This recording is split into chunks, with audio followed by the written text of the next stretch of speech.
Olá, bom dia. Vou fazer a leitura do livro Desacelerando. Vamos ver se eu consigo terminar este livro, que está quase no finalzinho.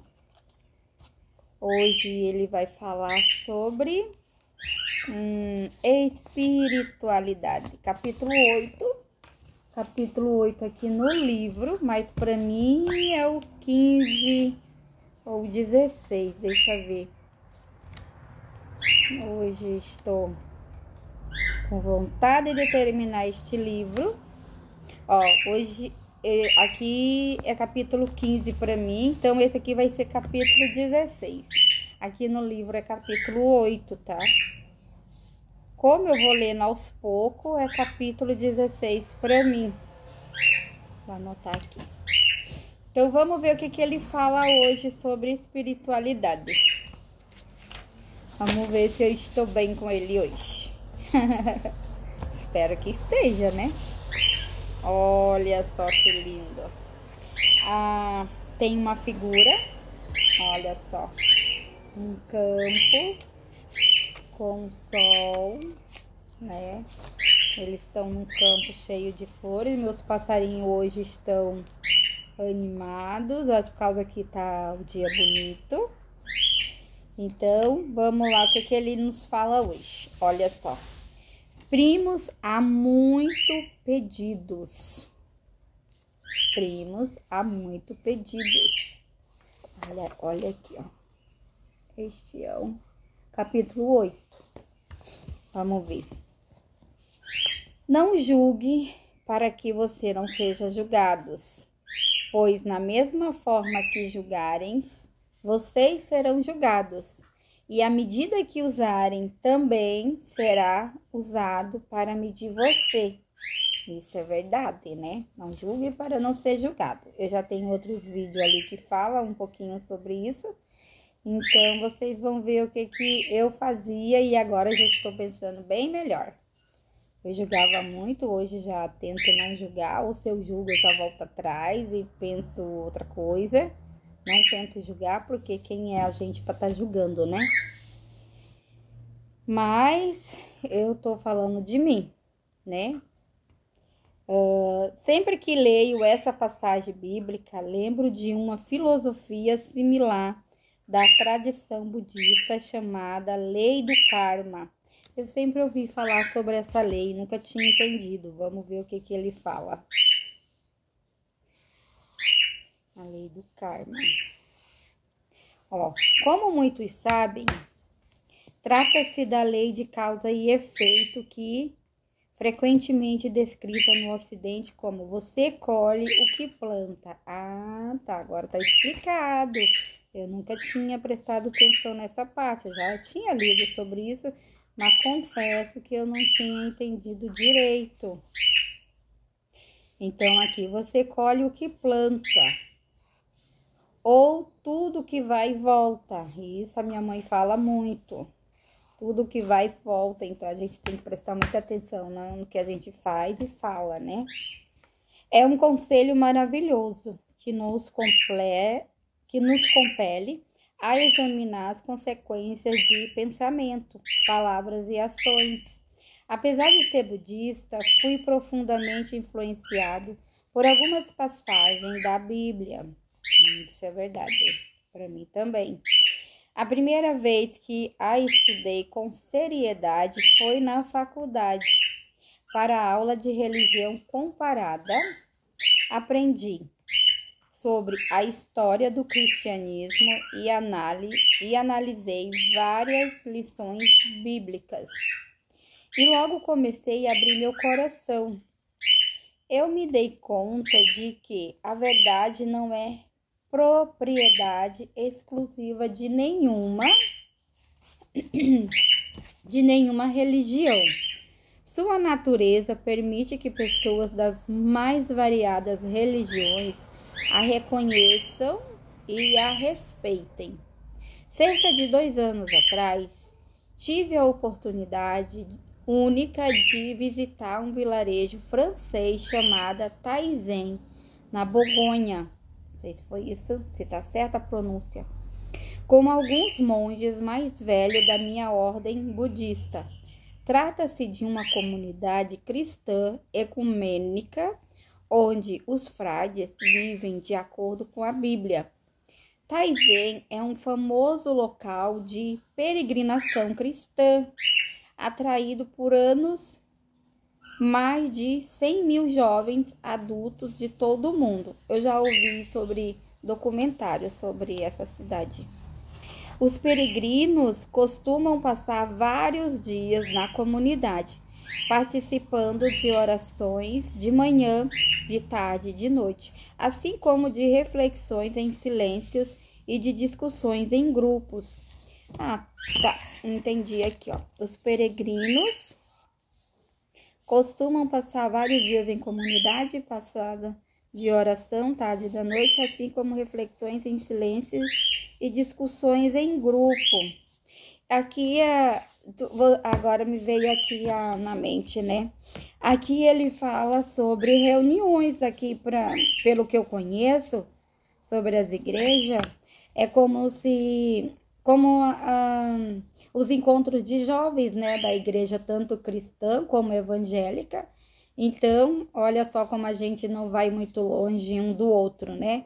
Todos têm grupos de jovens que vão se reunir e esses grupos vão discutir, ou em silêncio, ou conversando, sobre as ações de Cristo, né? Sobre a Bíblia, né? Sobre a palavra da Bíblia.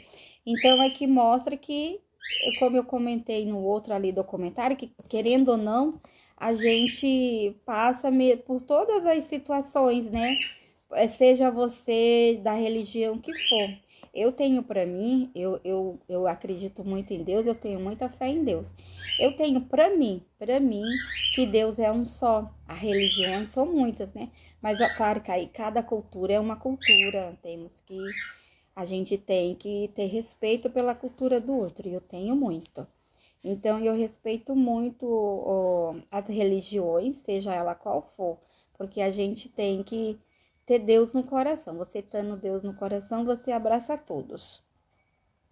Então, aqui, eu já estava familiarizado com os cantos comoventes da comunidade de Taizen e esperava ansiosamente pela oportunidade de participar de suas maravilhosas sessões de oração. Quando chegamos ao belo vilarejo, os frades saíram nos saudando. Não. Quando chegamos ao belo vilarejo, os frades saíram e nos saudaram calorosamente. Em túnicas brancas, eles iam sorrisos gentis e uma presença tranquila, quase como se fossem anjos encantados. Eu também digo que quando a gente encontra pessoas queridas e boas, assim, que tu tem, eu chamo de anjos também, porque são anjos em nossas vidas, né? Então, olha só.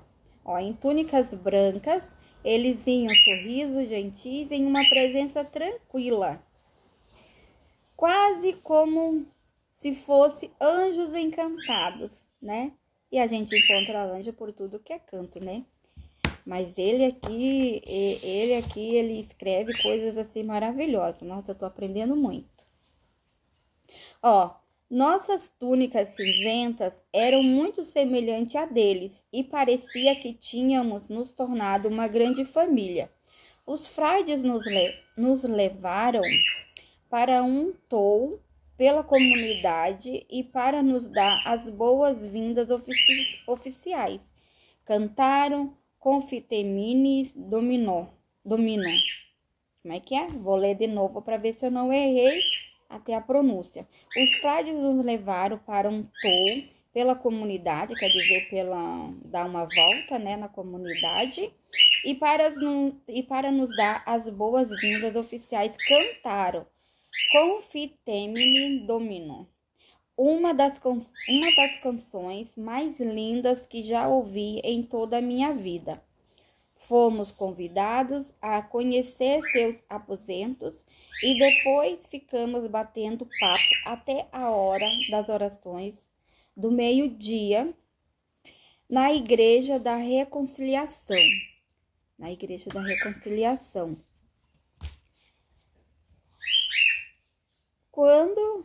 Quanto mais tempo eu passava em Taizen, mais percebia as semelhanças com a vida num mosteiro budista. Os frades passavam horas em orações silenciosas como uma forma de voltar a atenção para o Deus interior. Prática não muito diferente da nossa de meditação silenciosa, né? Então, aqui, ó, as práticas. Ó. Aqui ele fala da prática da meditação. Outra semelhança é que os frades usavam um anel para representar seus votos a Deus. Os monges da minha ordem usam uma pequena marca de queimadura de incenso no braço esquerdo, quando recebem os preceitos completos. Cada um, né, com a sua cultura. Algumas pessoas podem pensar que a vida numa comunidade assim é repressora, rígida e difícil, mas não é o caso. A vida monástica é caracterizada pelas belezas simples e as alegrias inesperadas. Os monges encontram felicidade em coisas que podem parecer triviais para aqueles que estão em busca das armadilhas materiais do sucesso. Então, aqui, né? Os monges encontram felicidade em coisas que podem parecer triviais para aqueles que estão em busca das armadilhas materiais do sucesso. Assim, a mudança das estações, as magnólias florescendo, as deslumbrantes folhas do outono, a primeira neve traz uma sensação indescritível de alegria e gratidão. Aqui, né, a pessoa está presente nas coisas que acontecem durante o ano e no seu dia a dia. São pequenas coisas, né? Felicidades, alegrias em pequenas doses, né?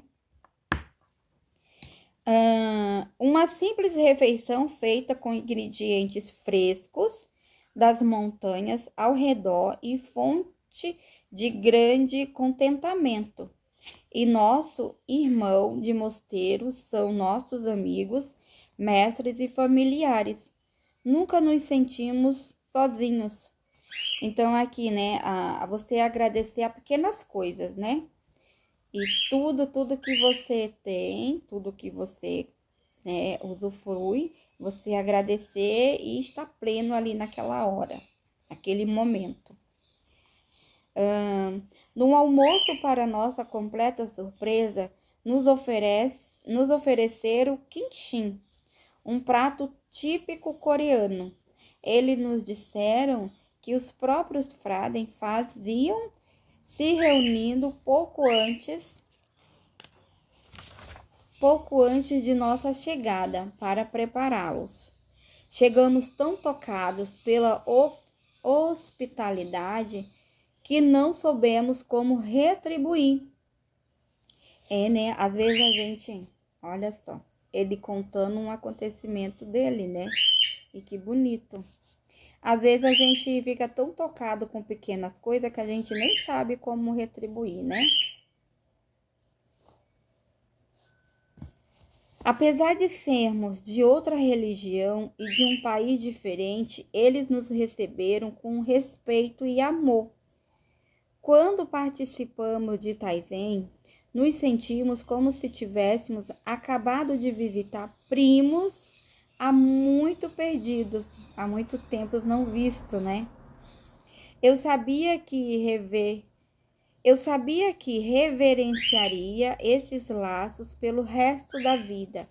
Até hoje, quando encontro um dos monges mais velhos que foram a Taizen comigo, nós nos lembramos com carinho do quinzim e das baquetes oferecidas pelos frades.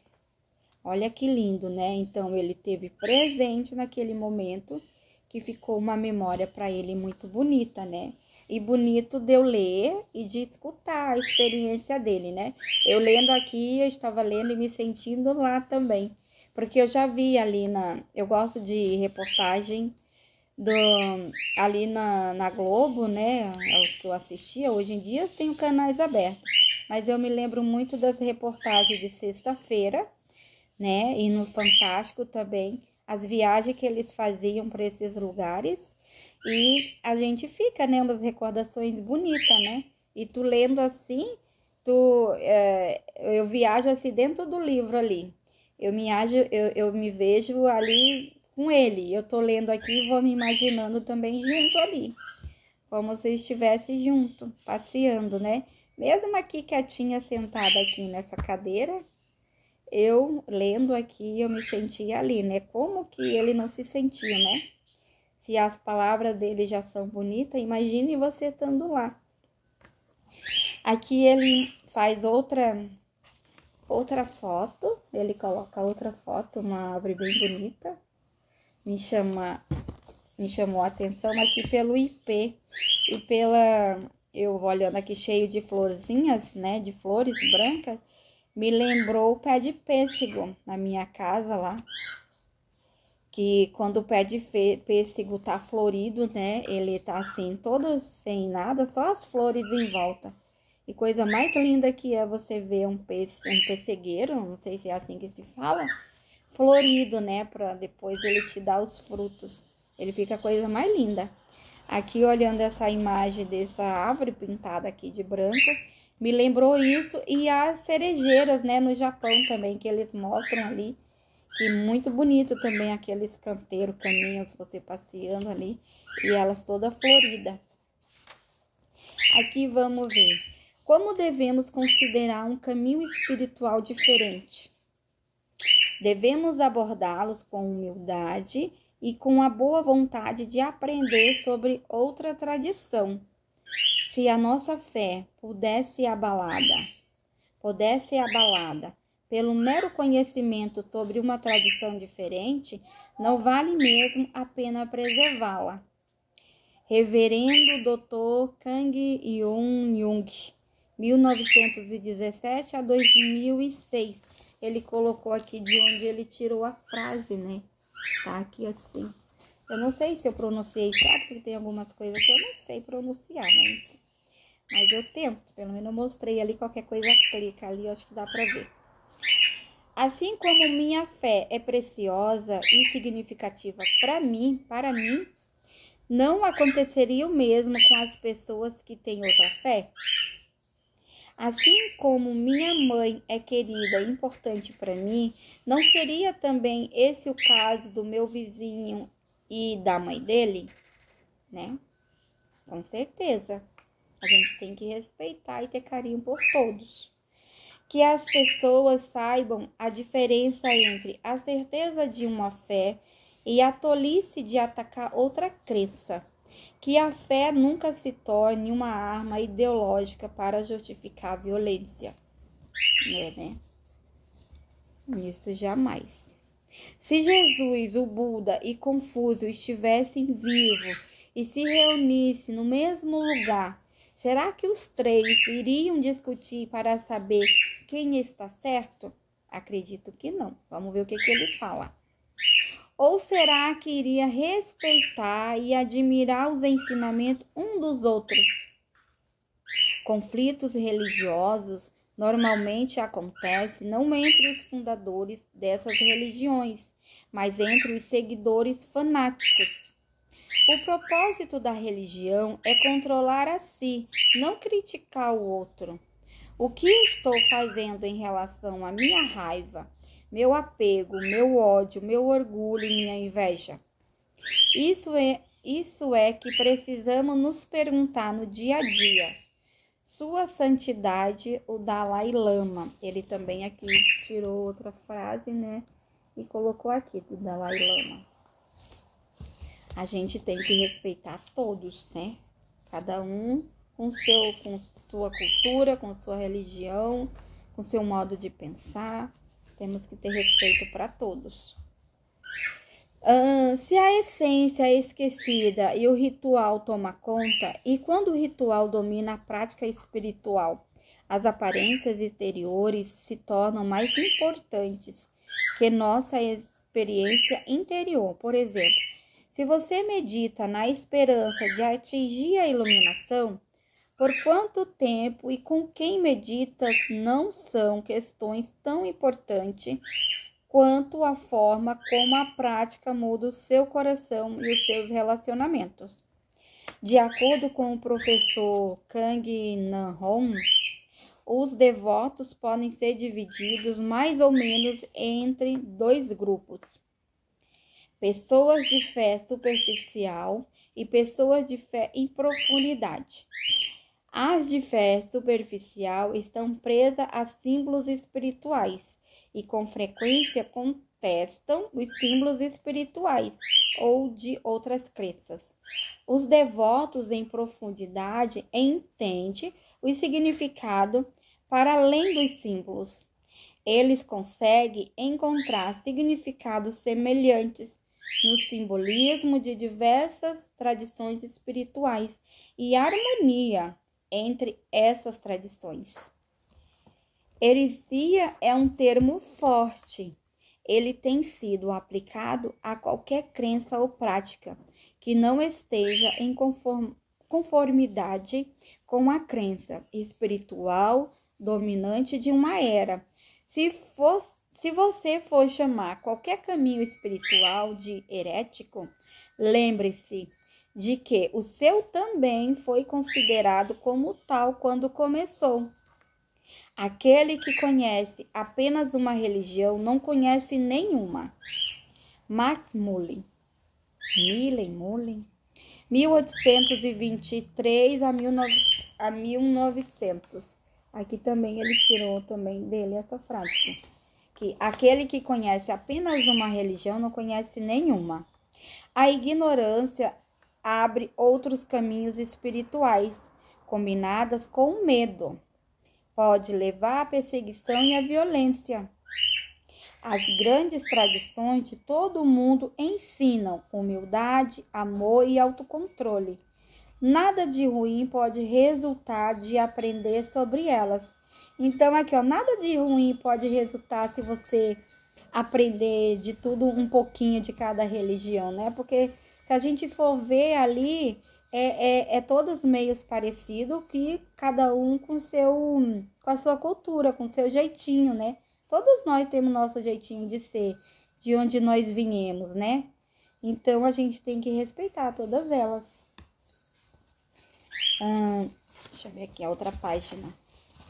Você pode admirar o seu líder espiritual, mas nunca idolatrá-lo. A fé cega no líder pode facilmente fazê-lo agir como uma criança, entregando o próprio poder e esperando que o líder faça as coisas por você. O medicamento pode ser receitado, mas quem precisa tomá-lo é você. Olha aqui, é verdade, né? Tu pode ir lá no médico, o médico vai ter toda a boa vontade de passar a receita, até porque ele estudou, né? E fez tudo.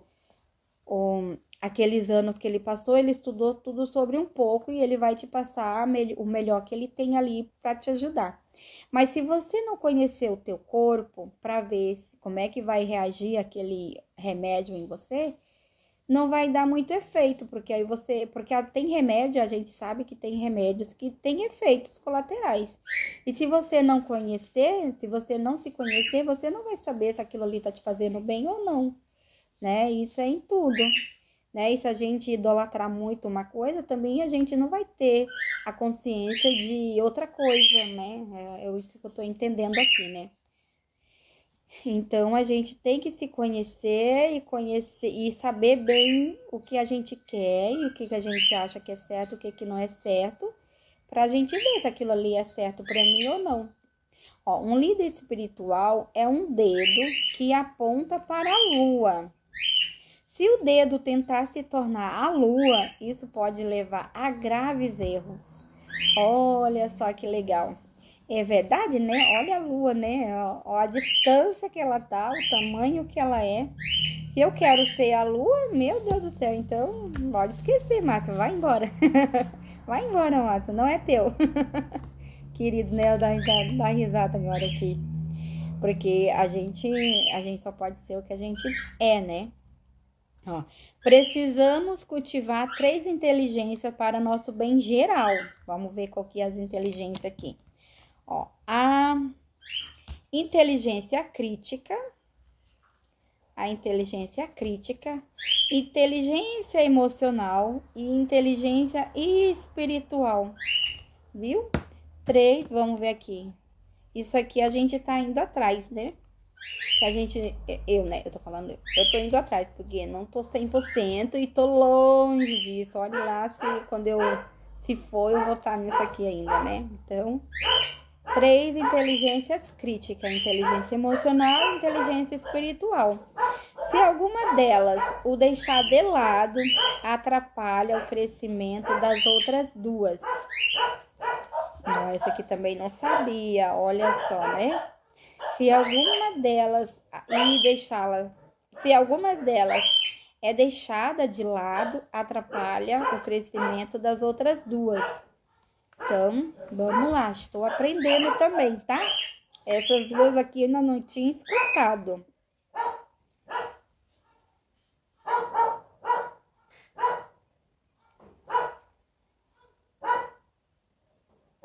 Anotei aqui. Se você desenvolver a inteligência crítica, mas negligencia a inteligência emocional, não será sensível ao sofrimento dos outros. Se desenvolver a inteligência emocional, mas negligenciar a inteligência espiritual, perderá a esperança ao ver o sofrimento do mundo. Se desenvolver a inteligência espiritual, mas negligenciar a inteligência crítica, poderá ser vítima de algumas seitas. Pura verdade. É mais que certo aqui.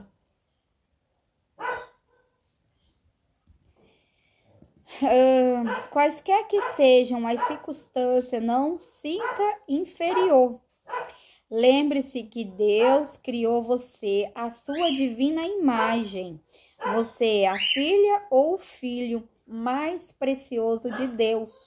Todos nós somos filhos de Deus, somos preciosos para Ele. Também é o Buda, mesmo que ainda não tenha se dado conta.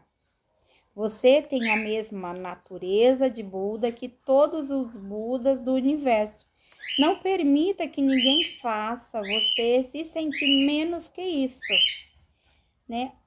Olha que lindo, né? Não se permita que ninguém faça que você seja menos que isso, porque todos somos um, né? Um com o outro, um com uno, né? Um com Deus, Deus com nós, né? Somos unos. Claro que a gente precisa de pessoas próximas, precisamos da nossa família, precisamos dos nossos amigos, precisamos de nossos colegas de trabalhos, né, vizinhos, né, todos. Então, somos todos um e você é uno com Deus.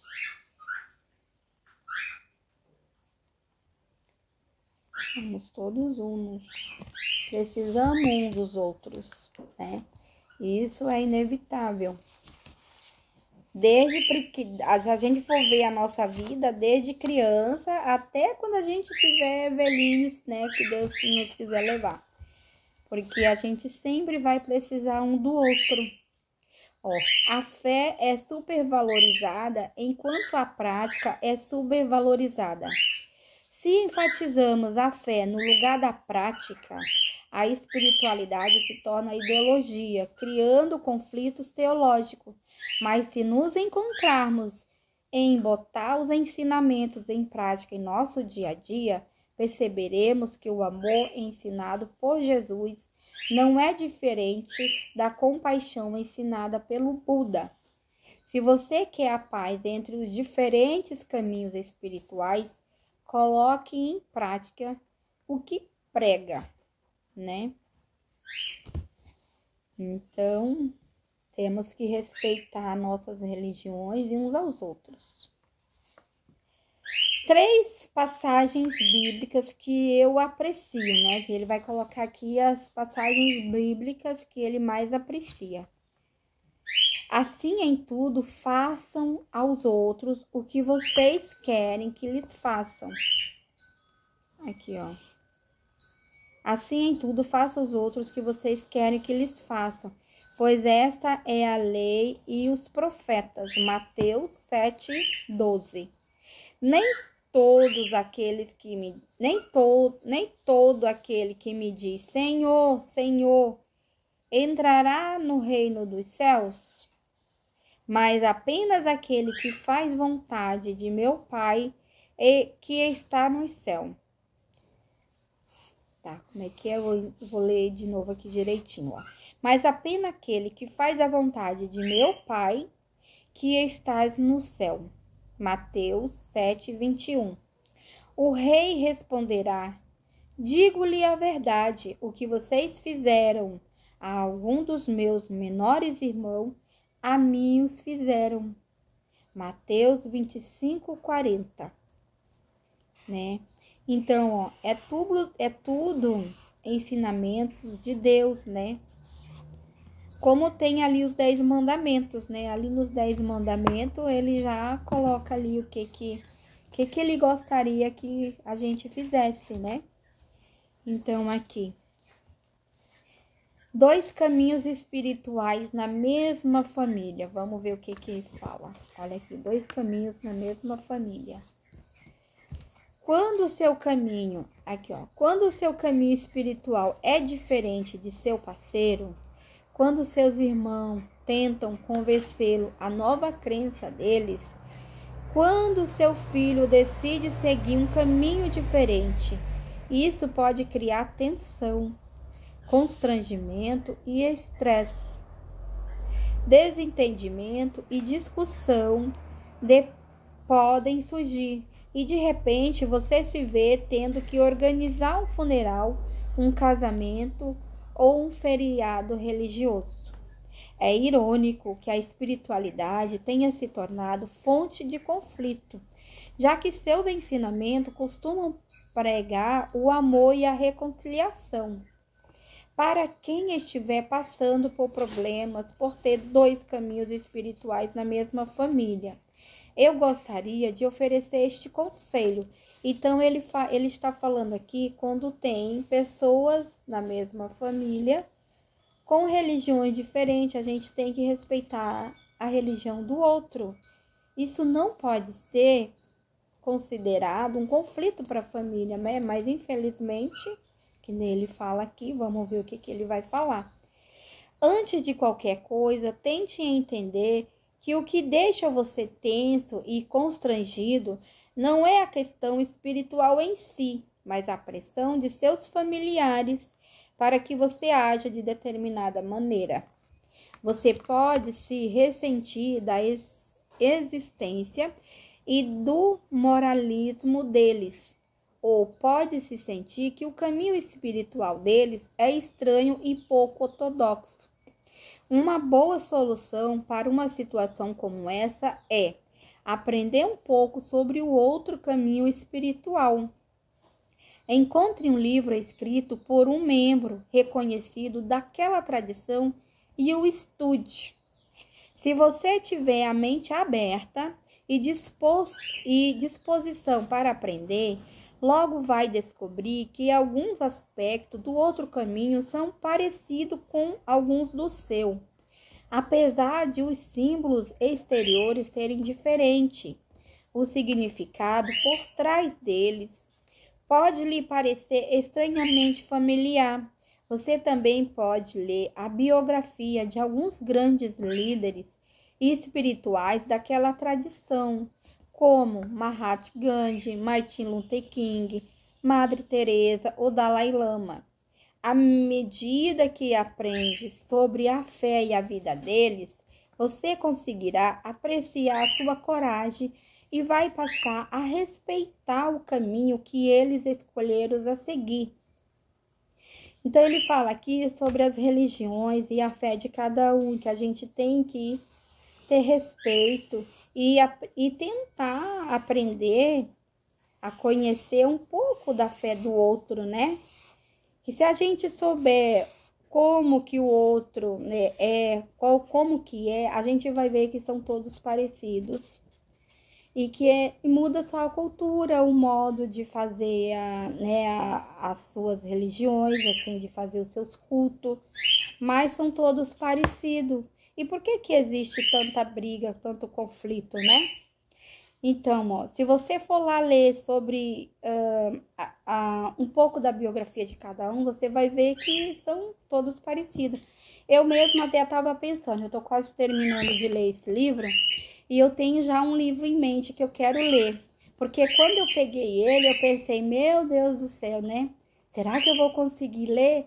E à medida que eu fui lendo ele, eu vi que não tem nada a ver. Que é tudo coisas do nosso dia a dia, simples. Coisas simples que a gente faz e que a gente nem se dá conta que é, né, que é daquela religião. E às vezes a pessoa faz bom, eu vou falar depois, mas é coisas bem simples e bonita que te toca o coração. Então aqui, ó, essa mudança de atitude vai influenciar a dinâmica familiar e de maneira positiva.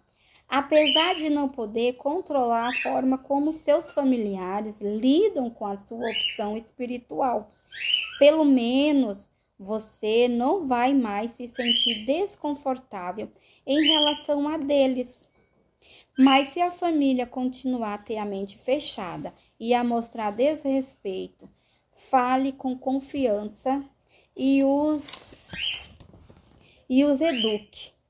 Diga a ele que os grandes líderes do caminho deles não agem dessa forma. Martin Luther King e Tenshin Charhan respeitavam uns aos outros. Não sei se é isso, tá, gente? Eu tentei falar aqui conforme foi indo a pronúncia.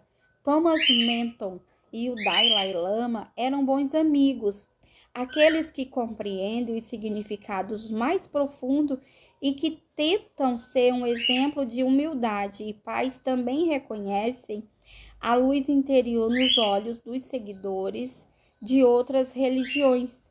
Quando isso acontece, eles se tornam mais humildes e abertos aos mistérios da encarnação humana e se sentem conectados à fragilidade do coração humano.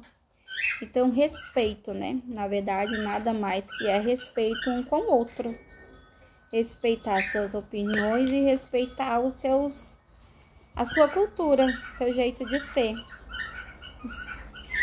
Não recebemos mais amor de Deus ao pedi-lo. Em vez disso, despertamos para o fato de que Deus sempre nos amou incondicionalmente. Não nos tornamos um Buda através do esforço. Em vez disso, despertamos para a verdade de que sempre fomos Buda. No início, nossas preces tomam a forma de por favor, me conceda isso, por favor, me conceda aquilo. E depois evolui para obrigada por tudo, amadurecendo então para quero ser parecido com você. Por fim, elas transcendem a linguagem e oramos com todo o nosso ser em sagrado silêncio, em sagrado coração de Jesus, como tem a imagem, né? Que é o coração do silêncio. À medida que a minha prece se aprofunda, escuto mais a voz dele do que as minhas palavras. À medida que a minha humildade cresce, mais sinto o amor dele inundando o meu coração. À medida que minha mente se aquieta, mais sinto a presença dele e a todo momento.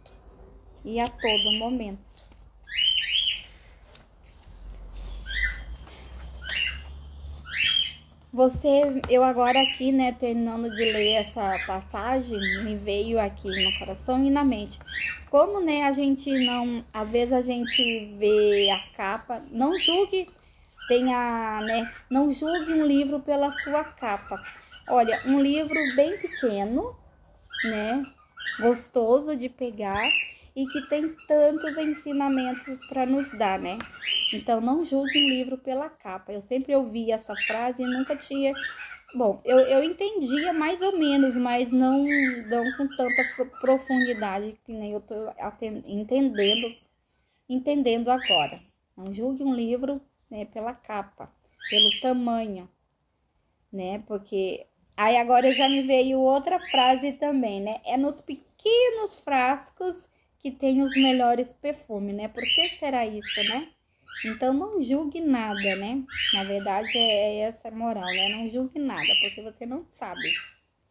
Eu estou aprendendo muito, muito mesmo.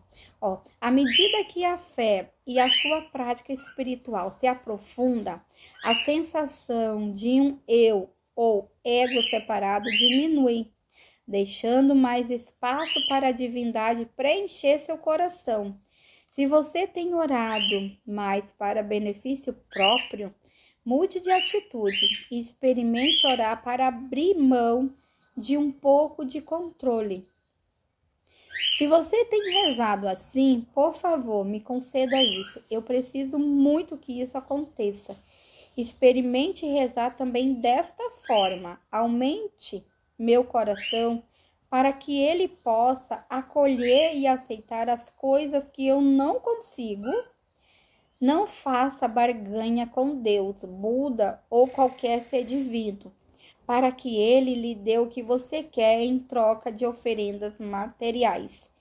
Então aqui, ó, não faça barganha com Deus, Buda ou qualquer... Eu tenho uma história sobre isso. Não faça barganha com Deus ou qualquer ser divino, porque ele não vai gostar. E eu sei isso na pele, então não faça barganha, porque Deus não tá te trocando, né? Ele não quer que você faça barganha com ele quer que você seja você. Para que ele lhe dê o que você quer em troca de oferendas materiais, né? Porque às vezes a gente quer fazer barganha com Deus e não é assim. Ele não gosta dessas coisas. Se você não sabe como resolver um problema em sua vida, dê uma chance à oração. À medida que traz a atenção para dentro e procura sinceramente uma resposta, algo sagrado dentro de você abre a porta da sabedoria interior.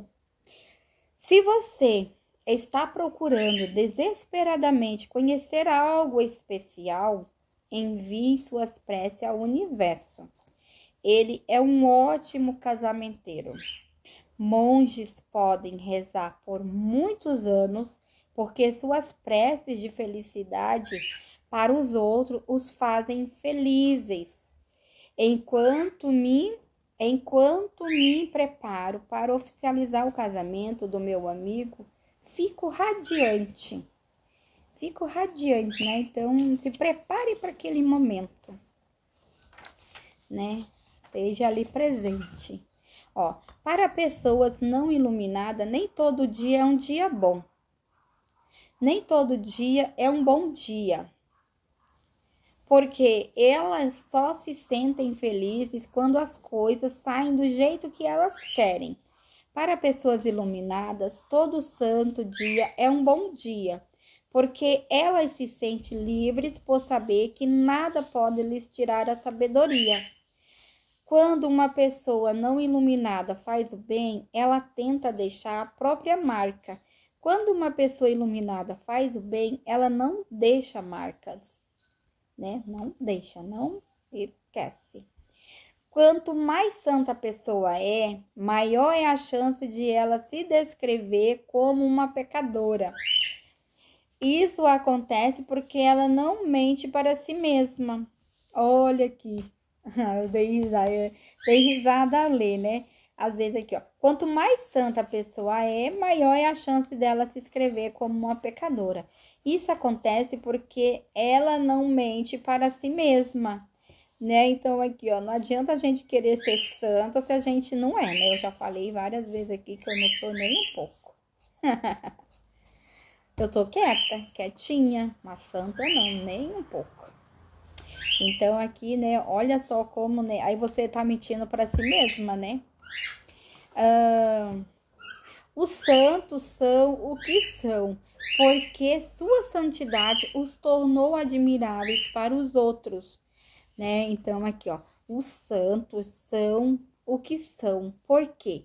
Porque sua santidade os tornou admirável para os outros, mas porque a dádiva da santidade possibilita que eles admirem todas as pessoas. Por isso eles são santos, né? Thomas Menton, trevo do livro Novas Sementes de Contemplação. Ele coloca um pedacinho. Religiosos e professores tendem a ser verborágicos. E religiosos e professores mais velhos, mais ainda. Espero que eu não me torne essa pessoa que fala sem parar, sem perceber o que está sentindo a pessoa diante de mim, né? A gente tem que tentar ser um pouquinho sensível para perceber o que o outro tá sentindo, né? Com o que tu tá falando, né? Sinais. Ó, é sinal de grande força espiritual guardar o segredo de outra pessoa. A gente tem que guardar, né? Se a pessoa te confidencia uma coisa ali e não quer que te fale, a gente tem que guardar segredo. Por que a gente não guarda? Por que hoje em dia é tão difícil de não guardar segredo? De não guardar, de guardar, né? Por que hoje em dia é tão difícil de guardar segredo?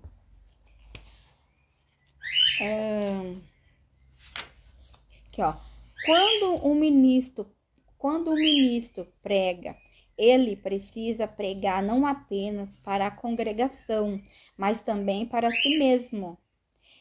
Reverendo Hong Chen-Gil. Vou mostrar aqui, que aí eu não sei se eu pronunciei certo, mas tem aqui, ó, a pronúncia dele, né? Então, ele fala que é um reverendo, né? Uma frase de um reverendo. Quando o ministro prega, ele precisa pregar não apenas para a congregação, mas para ele também.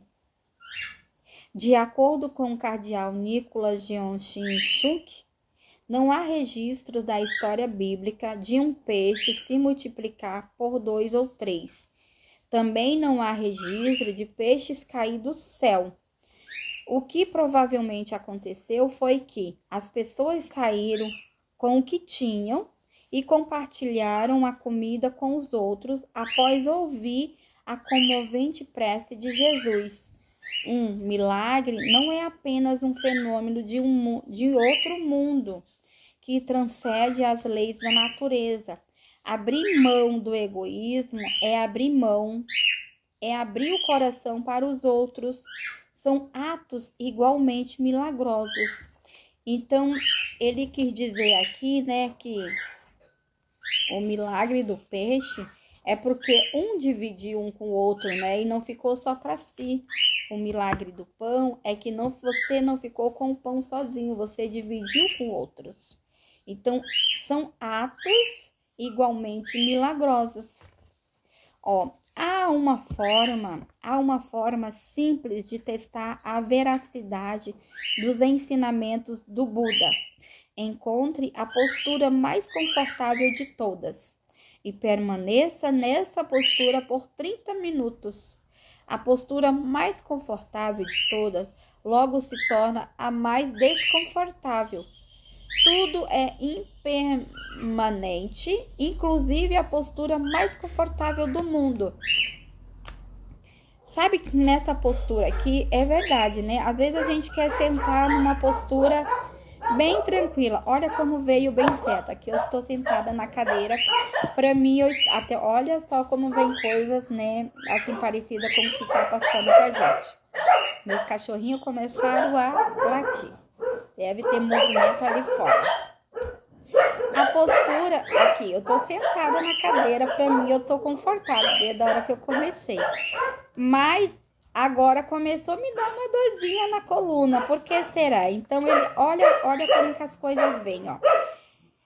Há uma simples forma de testar a veracidade dos ensinamentos do Buda. Encontre uma postura mais confortável de todas Eu aqui sentada na cadeira, tentei achar a melhor, né, postura aqui que me dava para mim não ficar dolorida. E aqui, ó, permaneça nessa postura por 30 minutos. A postura mais confortável de todas, logo se torna a mais desconfortável. Isso aqui para a vida também, né? Já me veio outras coisas na mente. Aqui é para tudo, né? Tu tá confortável ali, logo depois já não vai estar mais. Então aqui, ó, tudo é impermanente. Tudo muda, né? Inclusive a postura mais confortável do mundo. Olha como é um ensinamento simples, né? Que a gente não presta atenção e que de uma hora para outra te dá um clique, né? Que você vê que a vida, a nossa vida é assim, né? Às vezes a gente tá confortável numa coisa e dali para outra já não tá mais, né? Fica um tempo ali que depois já não vai estar. Aí vamos ver aqui o que ele termina ali, o que ele fala mais. Não se force a seguir um caminho espiritual, não se force. Coisa tem que ser do seu coração, não force uma coisa que não vai dar certo. Ó, deixe que seus ensinamentos delicadamente abram seu coração e o conduzam, como o sal se dissolvendo gradualmente na água. Deixe os ensinamentos se dissolver em seu coração. Deixe os ensinamentos entrar em seu coração, né? Seja aberto para os ensinamentos, não seja fechado, que aí você não aprende. Aí aqui, olha, mas olha que lindo! Estou quase terminando. Vamos ver o que ele fala aqui no final. Sua fase original. Olha, gente, eu estou conseguindo terminar de ler e muitos ensinamentos. Esse último agora da postura, vou levar para a vida, né? Da postura. Nem sempre vai ser confortável, vai estar um tempo, mas depois não mais. Ó, epílogo. Sua fase original. Quando estiver ocupado a ponto de se sentir constantemente perseguido, quando as preocupações tomarem sua mente, quando o futuro parecer sombrio e incerto, quando estiver magoado com algo que alguém falou, desacelere, que é o que ele fala aqui, ó. Olha que ele vai falar agora no finalzinho do desacelere. Desacelere, mesmo que apenas por um momento. Traga toda a sua consciência para o momento presente e respire fundo. Respira, né? Eu faço isso, graças a Deus. Aprendi mais ainda com ele. O que você está ouvindo? Sinta o seu coração, sinta o que está acontecendo à sua volta. Quais são as sensações no seu corpo? Como está o céu? Apenas quando desaceleramos é que finalmente vemos com clareza nosso relacionamento, nosso pensamento e nossa dor. Quando vamos mais devagar, não ficamos mais presos neles. Podemos nos distanciar e apreciá-lo pelo que são, o rosto dos nossos familiares, dos nossos colegas, que sempre nos ajudam, o local porque passamos todos os dias, mas não notamos as histórias. E agora meus cachorros vão começar com um canto. Vamos escutar os ruivos dele, tem gente passando lá fora e eles estão dizendo que estão aqui. Para mim parece que estão chorando, estão cantando de alegria, mas tem movimento na rua, por isso que eles estão. Daqui a pouquinho eles param. Vamos apreciar e vamos ver o que acontece. Aproveitar e para...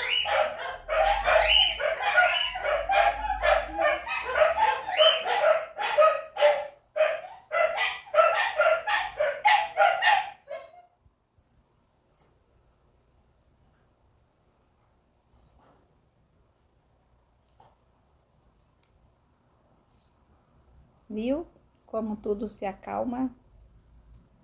é só porque tem movimento lá na rua, aí eles começam, porque aí eles querem sair ou querem mostrar que estão aqui. Aí o que eu peguei agora com esse ensinamento agora no final da respiração? Que por mais que nós estejamos correndo, aflitos, não para e tem isso e tem aquilo para fazer, tu tem que acalmar, respirar, que aí tudo passa, né?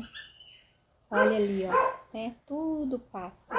Então ele fala, né? Desacelere. Então aqui, ó, apenas quando desaceleramos é que finalmente vemos com clareza nossos relacionamentos, nossos pensamentos e nossa dor. Quando vamos mais devagar, não ficamos mais presos neles. Podemos nos distanciar e apreciá-lo pelo que são. O rosto dos nossos familiares, dos colegas, sempre nos ajudam. O local por que passamos todos os dias mais não notamos. As histórias dos nossos amigos que ouvimos sem atenção. A imobilidade dessa pausa, a totalidade do seu ser é revelada em silêncio. É no silêncio que a gente se percebe. Não precisamos nos esforçar para adquirir sabedoria. Em vez disso, ela surge naturalmente quando desaceleramos e percebemos o que está aqui. À medida que tornamos mais e mais aspectos dos momentos presentes. À medida que tornamos mais e mais aspectos do momento presente, chegamos à percepção mais profunda de que há um observador silencioso dentro de nós. Então a gente, né, ficando quietinho, respirando, né, aí a gente se percebe mais, a gente vê mais nós mesmos. E o que a gente precisa e o que a gente não precisa. Na imobilidade primordial, o observador silencioso testemunha tudo o que acontece dentro e fora. Torne-se amigo desse observador. Descubra onde ele está e que forma assumiu. Não tente imaginá-lo como algo que você já conhece. Deixe todos os seus pensamentos e a imagem se fundirem de volta ao silêncio e apenas sinta a presença do observador que já está ali em silêncio. Se você vir a fase do observador silencioso, então terá encontrado a tua fase original, aquela que antes de você nascer, sua fase original, aquelas que antes de você nascer. Achei que tinha mais palavras. Então, ele diz aqui, ó, se a gente vê a fase do observador silencioso, então a gente encontra a nossa fase original, que é quando a gente veio. Aquela que antes de você nascer, a sua alma, o seu interior, aquilo que você é em essência, né? Aquilo que você é pleno, né? Sem vozes ao teu lado, sem grito, sem corre-corre, sem barulho. O que você é, tudo isso aqui no seu silêncio. Eu quero dizer para esse senhor que esse livro dele, nossa, Senhor Ramissuni, esse seu livro é maravilhoso, maravilhosamente esplêndido.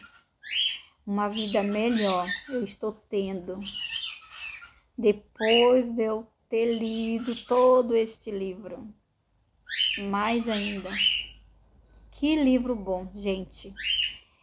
Esse autor é um Buda,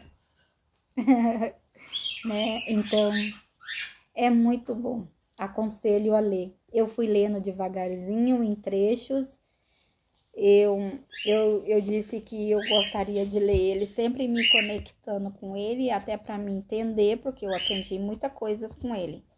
Então, aconselho que vocês leiam, porque é muito bom. É uma viagem para dentro de si, tá bom? Então, agora me veio à mente a frase da Camila Zen, que é Namastê. Muito obrigada por este livro maravilhoso. Olha só. Até mais, pessoal.